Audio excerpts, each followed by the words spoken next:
शुरू करने से पहले मैं आप सभी को बताना चाहता हूं कि केवल 10% लोग ही हमारी वीडियो देखकर हमें फॉलो करते हैं, जबकि बाकी लोग वीडियो तो देखते हैं लेकिन सब्सक्राइब नहीं करते। आपसे गुजारिश है कि वीडियो को ज्यादा से ज्यादा लाइक और सब्सक्राइब करें ताकि हम आगे भी आपके लिए बेहतरीन वीडियो ला सकें। शुक्रिया। अमावस की रात थी। एक कार सुनसान हाईवे पर दौड़ रही थी।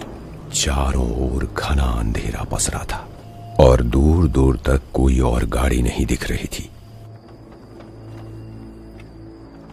गाड़ी की हेडलाइट्स सामने की सड़क को हल्की रोशनी से नहला रही थी, मगर उसके आगे धुप अंधेरा था। गाड़ी में वरुण और चंदना सीट बेल्ट लगाए आराम से बैठे थे।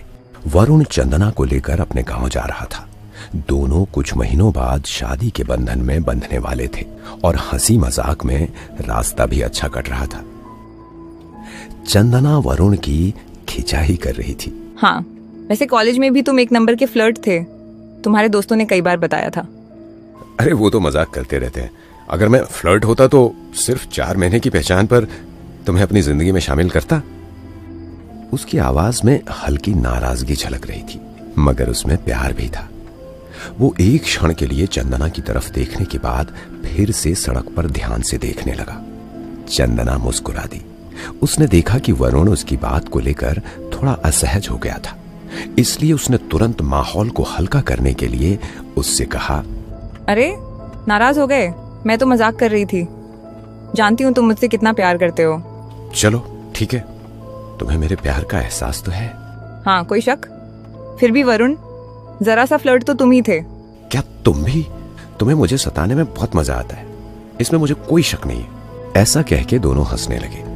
अच्छा छोड़ो, अब चलो कहीं खाना खाते हैं। टाइम देखा है मिस्टर, कब के 11 बजकर निकल भी चुके हैं। और हाँ, बहुत ज्यादा भूख भी लगी है।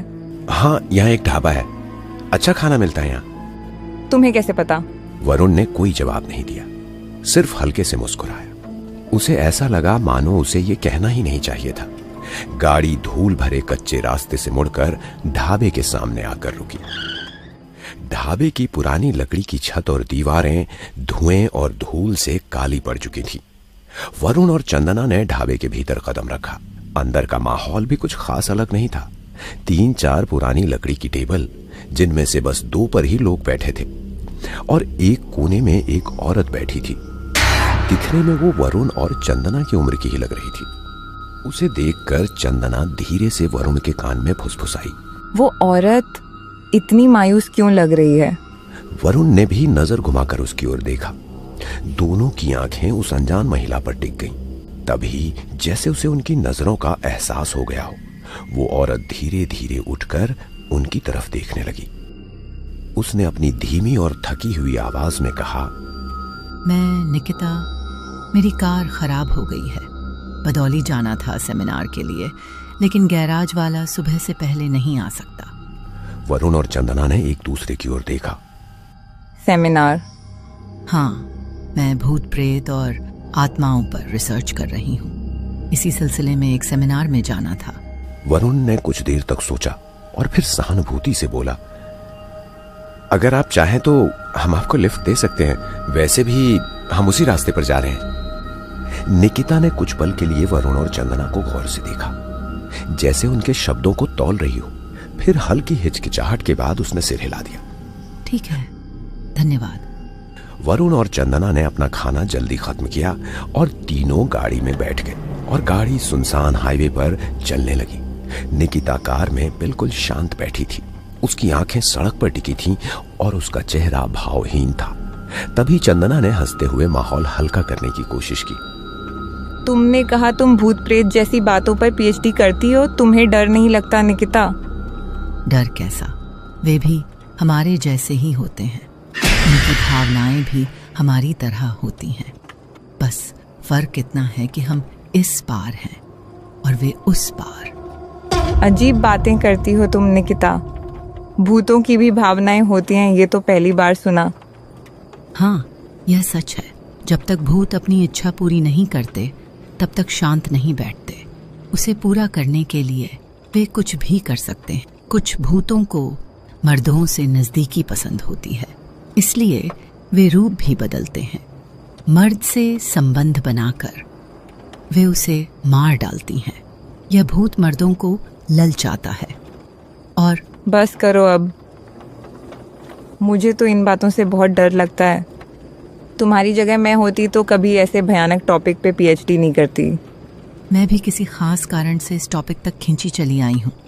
खैर छोड़ो, तुम लोग इतनी रात को हाईवे पर कैसे? हम लोग मेरे गांव जा रहे हैं, आपके बदौली से कुछ ही दूरी पर है। ऑफिस से निकलते निकलते देर हो गई इसीलिए, और अच्छा तो हुआ इसी बहाने आपकी मदद कर सके। जैसे ही वरुण देखता है कि चंदना ने अपनी आंखें बंद कर ली है, वो सामने वाले आईने से निकिता की तरफ देखने लगता है। ये जानकर निकिता भी हल्की सी मुस्कुराहट के साथ आईने से ही उससे नजरें मिलाती हैं। दोनों को एक दूसरे के प्रति आकर्षण हो रहा था। तभी अचानक वरुण की गाड़ी धक्के खाते हुए रुकने लगती है। चंदना जाग जाती है।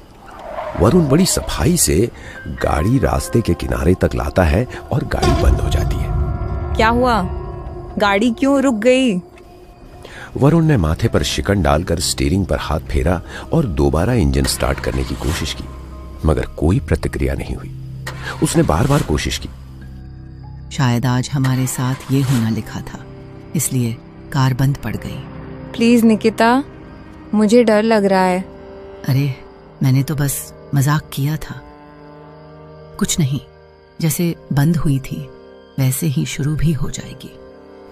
वरुण ने गहरी सांस लेकर दरवाजा खोला और बाहर निकला। उसने बोनट उठाया और गाड़ी चेक करने लगा, मगर कुछ भी असामान्य नहीं लग रहा था। हर चीज सही थी। फिर भी इंजन ने चलने से इनकार कर दिया। चंदना भी बाहर आ गई थी। उसने हाथों को रगड़ा। हवा अब पहले से ज्यादा ठंडी हो गई थी। निकिता अब भी गाड़ी के अंदर बैठी थी। वो किसी सोच में डूबी हुई लग रही थी। समझ नहीं आ रहा है इसमें दिक्कत क्या है। अब हम इतनी रात को क्या करेंगे वरुण? तभी निकिता गाड़ी से बाहर निकली और उनके पास आकर बोली, थोड़ी दूरी पर एक बंगला है, वहां चल सकते हैं। क्या है, सुबह तक इंतजार करेंगे, फिर मैकेनिक को बुला लेंगे। वरुण और चंदना ने एक दूसरे की ओर देखा। बंगला? इस सुनसान सड़क पर? वहां वो देखो, वहां रोशनी है, शायद लोग रहते होंगे। तुम्हें कैसे पता कि यहाँ ऐसी कोई जगह है? डरो मत चंदना, मैं अक्सर बदौली तक ड्राइव करती हूँ, तो रास्ते की कुछ बातें, कुछ निशानियां याद रह जाती हैं। चलिए, कोई और चारा भी नहीं है, यहाँ सड़क पर रात भर नहीं रुक सकते। उन्होंने गाड़ी को लॉक किया और पैदल ही बंगले की ओर बढ़ने लगे। बंगला और भी ज्यादा भोथा लग रहा था जितना दूर से दिख रहा था। वरुण, ये जगह अजीब नहीं लग रही तुम्हें? वरुण ने उसकी हथेली थाम ली, मगर उसके खुद के हाथ ठंडे हो चुके थे।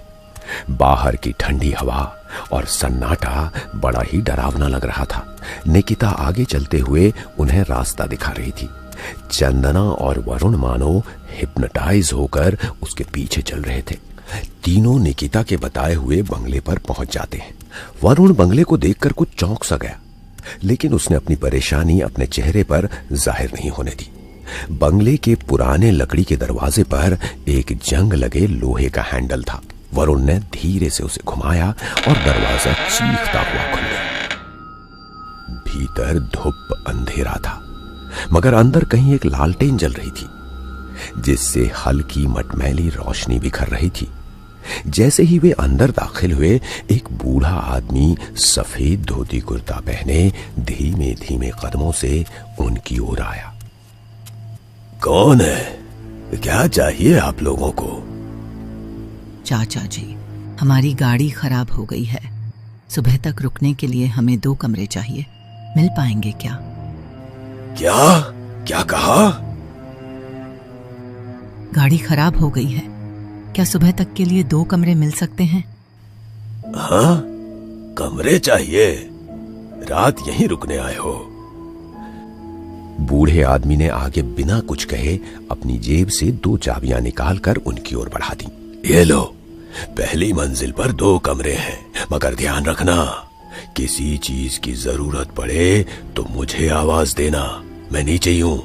वरुण ने चाबी पकड़ ली और बूढ़े आदमी को धन्यवाद कहा वरुण और चंदना भारी कदमों से ऊपर जाने लगे। रात अब और गहरी हो चुकी थी। हवाएं जोर से चलने लगी थीं। बंगले की पुरानी दीवारें उन हवाओं के थपेड़ों से गूंज रही थी। कमरे में आने के बाद चंदना वरुण से कहकर वॉश लेने जाती है। उस मौके को देखकर वरुण तुरंत ही अपने कमरे से बाहर निकलता है। निकिता के पास जाने के लिए वो और इंतजार नहीं कर पा रहा था। लकड़ी के पुराने फर्श पर उसके कदमों की हल्की हल्की आवाज गूंज रही थी। जैसे ही वो गैलरी में पहुंचा, उसे लगा कि उसे कोई देख रहा है, लेकिन जब उसने पलट कर देखा तो वहां सिर्फ सन्नाटा था। उसका दिल जोर जोर से धड़कने लगा।